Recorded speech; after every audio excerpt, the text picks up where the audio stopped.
In diesem Video geht es um 3 Fragen im Bewerbungsgespräch, die viele Deutschlerner falsch beantworten. Haben Sie gut hergefunden? Viele wissen nicht mal, was diese Frage bedeutet. Sie fragen einfach grundsätzlich, ob der Weg von deinem Zuhause oder von deinem Hotel zum Interview gut funktioniert hat oder ob du dich verlaufen hast zum Beispiel.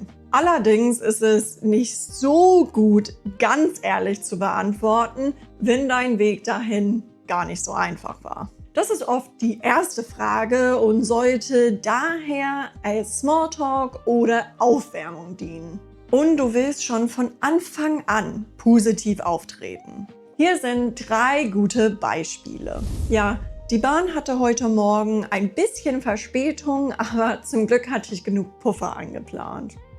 Auf jeden Fall. Die Schilderung am Eingang war sehr klar und das hat mich beruhigt. Das Wetter war so schön, dass ich mit dem Fahrrad fahren konnte. Das hat mich sehr gefreut. Während sowas eher nicht gut ankommt. Nee, ich bin zuerst komplett in die falsche Richtung gefahren und musste die Menschen am Bahnsteig fragen, wie ich hier hinkomme. Aber die meisten waren gar nicht so nett. Naja, die Öffis in Deutschland sind nicht so gut, also bin ich ein bisschen spät dran. Ich hoffe, das ist okay. Der Bus hat gestunken und zuerst habe ich den Raum nicht gefunden. Aber alles gut, ne? Du willst zeigen, dass du positiv und professionell bist und dass du es regelmäßig rechtzeitig zur Arbeit schaffen wirst. Wenn du nicht genug planst und Puffer einbaust für ein Bewerbungsgespräch, werden sie es eher nicht glauben, dass du das im Alltag schaffst. Wer sind sie und warum haben sie sich hier beworben? Diese Frage wird manchmal getrennt gestellt oder ein bisschen anders formuliert. Aber so eine Frage wird bestimmt kommen. Viele sagen einfach 1, 2 Fakten über sich und lassen es dabei. Ich studiere Maschinenbau und brauche ein Praktikum.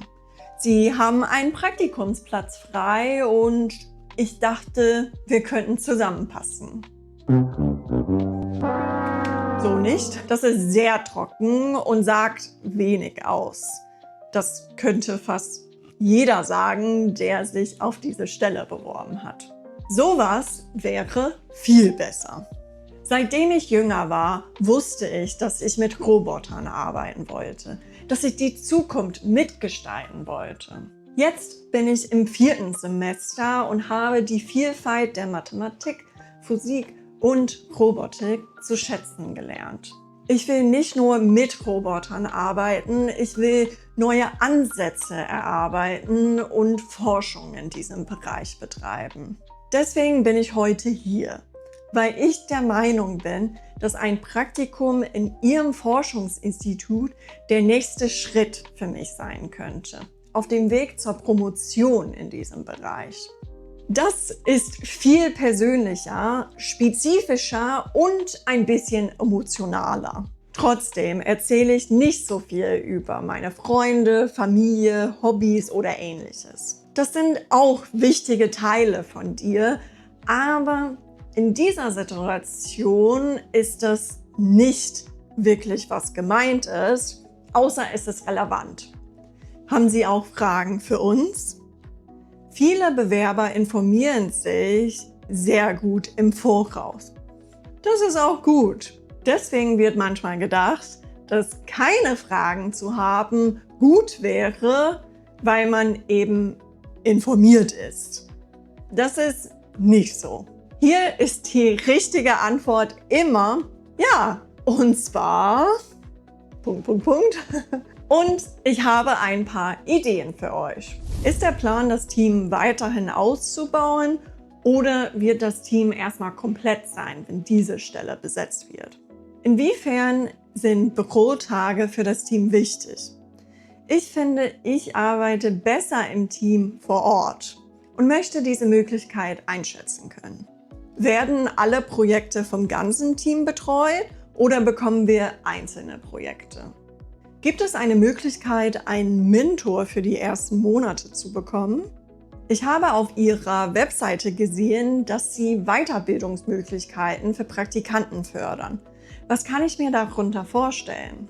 So eine Frage wie die letzte ist besonders gut, weil du zeigst, dass du dich informiert hast und deren Angebote interessant findest. Natürlich kannst du Fragen zu Urlaubstagen, Bezahlung oder Gleitzeit stellen, aber ich würde immer mit den inhaltlichen Fragen anfangen. Wir interessieren uns alle für Benefits und Geld, sonst würden wir uns auch nicht bewerben. Trotzdem sollte man sich für den Inhalt interessieren.